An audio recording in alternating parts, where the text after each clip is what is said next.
This episode is brought to you by Progressive Insurance. Do you ever think about switching insurance companies to see if you could save some cash?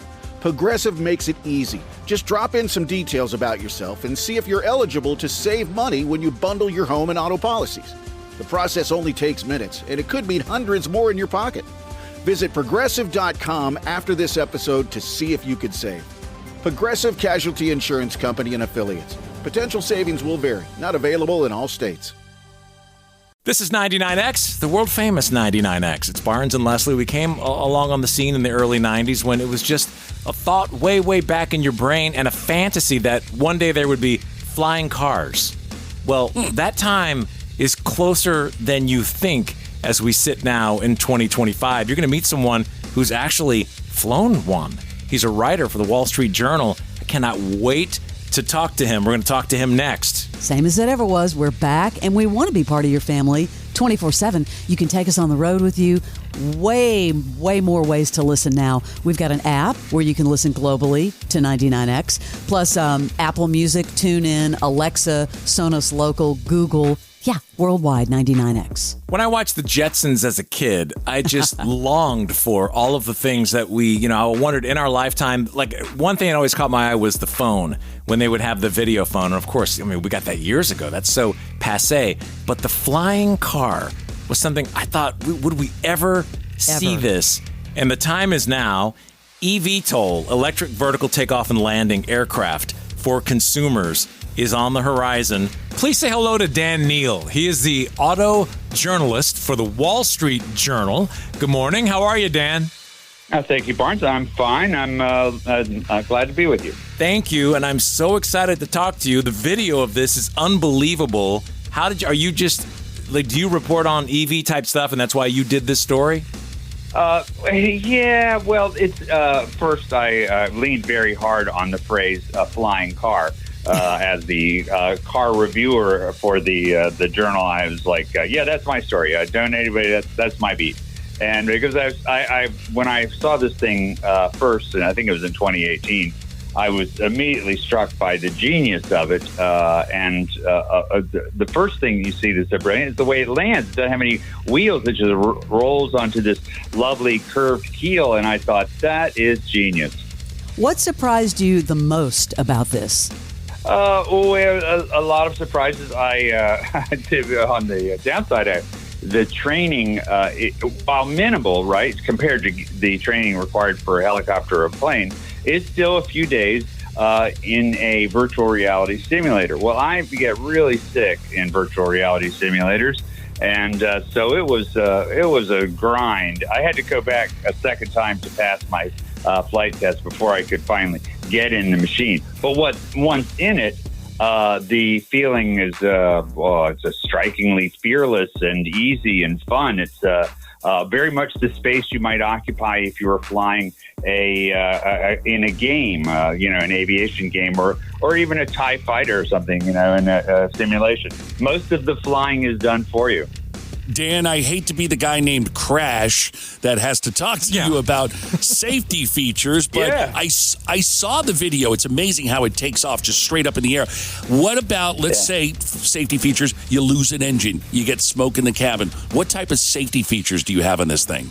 Well, Crash, safety features, they have a lot of automated systems, but you have to train for things like when you don't have the radar, the ground radar, the GPS holds, it's very sensitive to wind, so and it lands on its tail, so it automates this position holding, so the pilot doesn't have to fight the wind as he starts to land. And the automation, the landing sequence is also automated. All of those things can go wrong.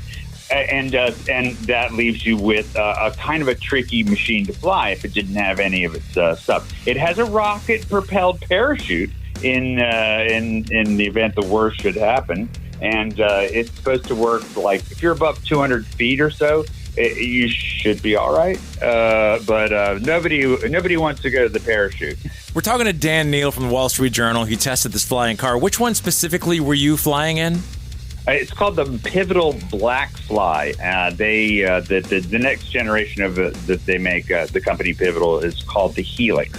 And who do you see buying this? Is this going to be just like fancy millionaires, or do you see like a general public person having one of these things? Yes. I think that fancy aviation enthusiasts would love to have it to overfly the highway to get to their jet ports. In fact, I know that's exactly what some of these people are using these machines for. But the company is targeting a broader audience, not just aviation enthusiasts, but regular people. I need it. I really want this. Yeah, it's not so much the machine that you could look forward to, but the fact that it's so accessible. You can anyone can be easily trained to fly something like this.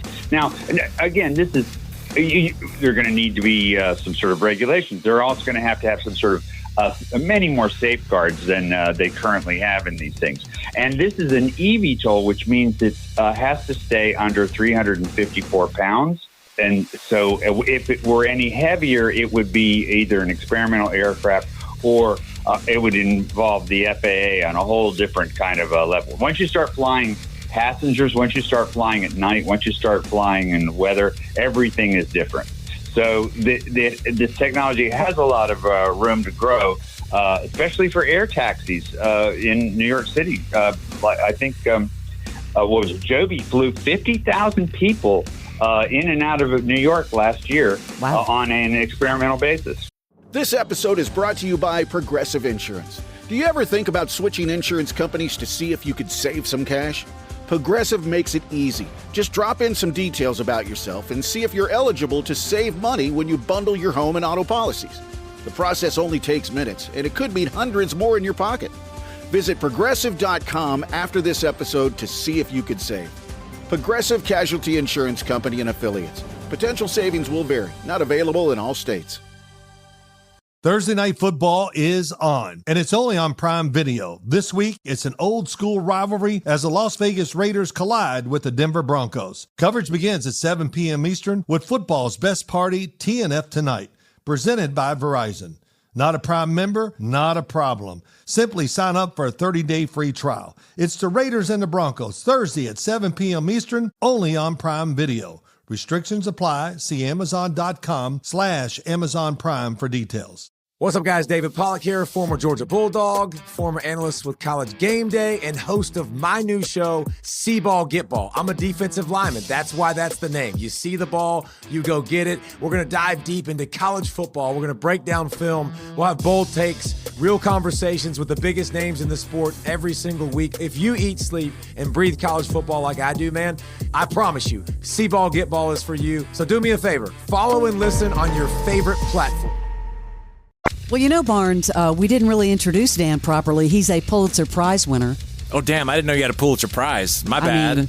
I usually have music and something like that. I know. But that's okay. I need a drum roll and like a big, fancy entrance. So, Dan, realistically, how far away are we from this with AI and everything? It seems like we're right around the corner, right?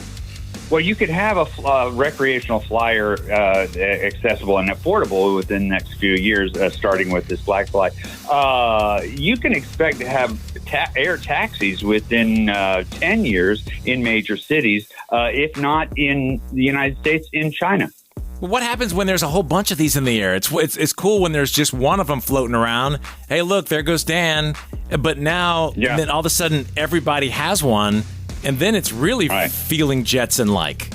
Well, Jetson's a good example because remember that one didn't have wheels, right? And it filled into this is also a kind of an ultralight design. Also, those flew in very strict air corridors from place to place. People won't be flying, hither, thither, point to point. They will be confined, much like cars are confined to the road, in these narrow corridors, which would keep them out of each other's way. Dan, is there an individual weight limit? Because I'm afraid mine won't get above the treetops. Well, he said 354 pounds. I was concerned about you, Crash. Is that with the person? No, it's 200 pounds for the person. But because this weight is so critical, the person's weight has to include the radio that goes on and all the helmet and everything else. Because the vehicle's right at the limit. You just burst my dreams. I'm 220. What the hell am I going to do? Wow. I think the successor, the Helix, is exactly about that, trying to bump up that passenger capacity. Because 200 pounds is, not in the U.S. not a particularly realistic. It's high because number. I'm 6'4", 220. Will I fit in that thing? I mean, if I got down to 200. You need the XL. You might even need the XXL version. Oh, Barnes, get off those M&Ms. The technology is there for you. No more M&Ms, Fram. Yeah. That's it. I'm done. Now, when you're flying, is the sensation because you mentioned the training, is it very video game-like? I mean, do you feel like you're flying in a plane, or do you feel more like you're zipping because it's small? Are you zipping around? It's pretty agile. I mean, it has a top speed of 60 miles an hour, and it changes altitude, I think, 500 feet per minute is the number. So it's agile.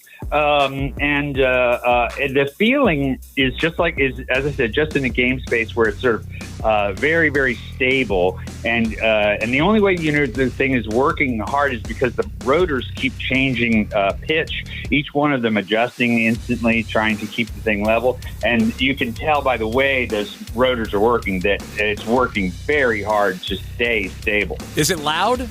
No, surprisingly not. I Okay. thought that would be a deal breaker, but it's about maybe 2-3 electric lawnmowers worth. Barnes, I think we've decided, Crash and I have decided that you'll be the first one on this show to try this. Well, if I got to 200 pounds, does the XXL let you go higher weight? Oh, I meant, as I say, in the future. Oh, in the future. What will Got it. happen? Yeah, the machine will have So higher cool. capacity. Damn. But the machine itself can only weigh 354 before the FAA has to rewrite the rules, and they will eventually. Yeah. How much are these things?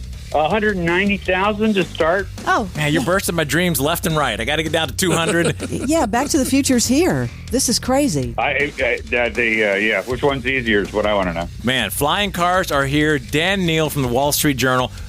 Pulitzer Prize-winning Dan Neal. Thank you for joining us.